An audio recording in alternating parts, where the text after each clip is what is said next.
అమ్మా తినేవని నా భక్తులంగా నన్ను రకరకాలుగా పిలుస్తారు.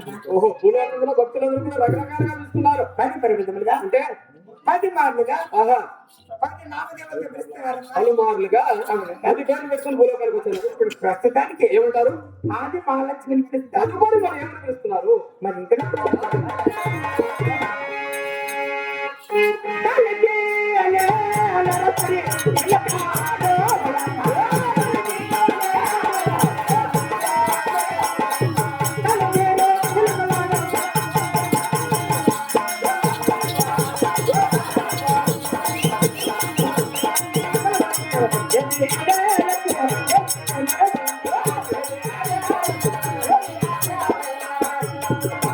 చూడమ్మా ఏమంటారమ్మా? కనికినే కానీ ఓహో, ఒక చిలుకని కూడా పిలుస్తారు.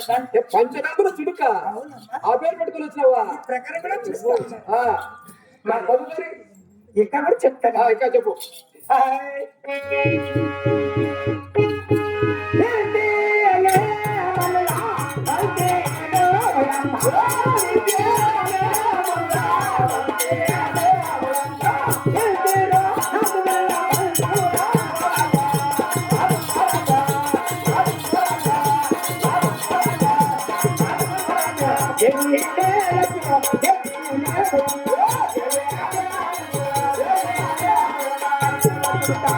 చూడమ్మా ఇంటినే మనగా అవులే, మనలో పూల బంతి పేరు పెట్టుకుని వచ్చిన కూడా నన్ను పిలుస్తా ఉన్నారమ్మా. ఇంకా తదుపరి మళ్ళీ ఏమంటున్నారమ్మా? మరి ఇంకా కూడా చెప్తానమ్మా. ఇంకా చెప్తలే.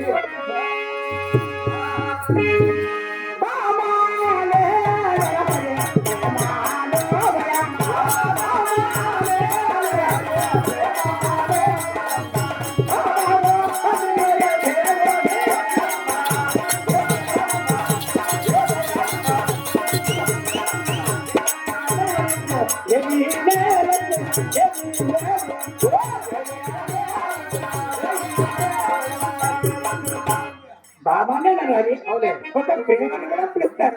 ఓహో, నీ భర్త కంటే కదా ప్రేమ ఉందన్నమాట. ఆయన వైకుంఠ వాసుడు లక్ష్మీ నరసింహ స్వామి నీ భర్త కదా, కాబట్టి నీ భర్త మీద నీకు ఏదో ప్రేమ ఎక్కువగానే ఉంటుంది. ఇంకా అమ్మా ఇంకా కూడా చెప్తున్నా. ఈ భూలోకంలో భక్తులందరూ ఏమని వర్ణిస్తున్నారు నేను? గంగ లక్ష్మి, అవులే, దాని లక్ష్మి, సంపద లక్ష్మి, అవును, సంపద లక్ష్మి, సౌభాగ్య లక్ష్మి, శ్రీలక్ష్మి, గజలక్ష్మి, భూలక్ష్మి, యువలక్ష్మి, వరలక్ష్మి. ప్రస్తుతానికి ఆది మహాలక్ష్మి ఇప్పిస్తా ఉన్నారు. సమాజ లక్ష్మిలే ఇప్పుడు రకం లేచిందండి పైకి. అది రకరకాల చాలా మంది ఉన్నారు, రకరకాలుగా వస్తున్నారు. ఈ మనప్రబంధన అవునే, ఈ దేవత సభలో అహో ఇంతమంది భక్తులు చూస్తుంది. అవునులే, నాకు చాలా నచ్చదిగా భక్తులు చూస్తే ఆనందం రావాలి కానీ నిద్రకి వస్తుందమ్మా. ఈ భూలోకం వచ్చాను కనుక కాదమ్మా, వైకుంఠంలో నీకు పూజ చేసిన లేరు. ఈ భూలోకానికి వచ్చిన ఎంత మంది భక్తులు చూస్తున్నారు పూజ చేసి. ఇంతమంది భక్తులు చూస్తుంది. ఏమన్నా సిగరెట్ ఎక్కువ తినలేదు వచ్చిన కాడికే తినలేదు. ఆయాసం వచ్చింది కొంచెము. భక్తులందరూ చూసినా సంతోషంతో నిద్ర వచ్చేస్తుంది. నిద్ర వచ్చినట్టుగా ఉంది. మీరు ఎక్కడంటే పనుకునే వాళ్ళు కాదు, లోపల పోవాల్సిందే, పనుకొని రావాల్సిందే.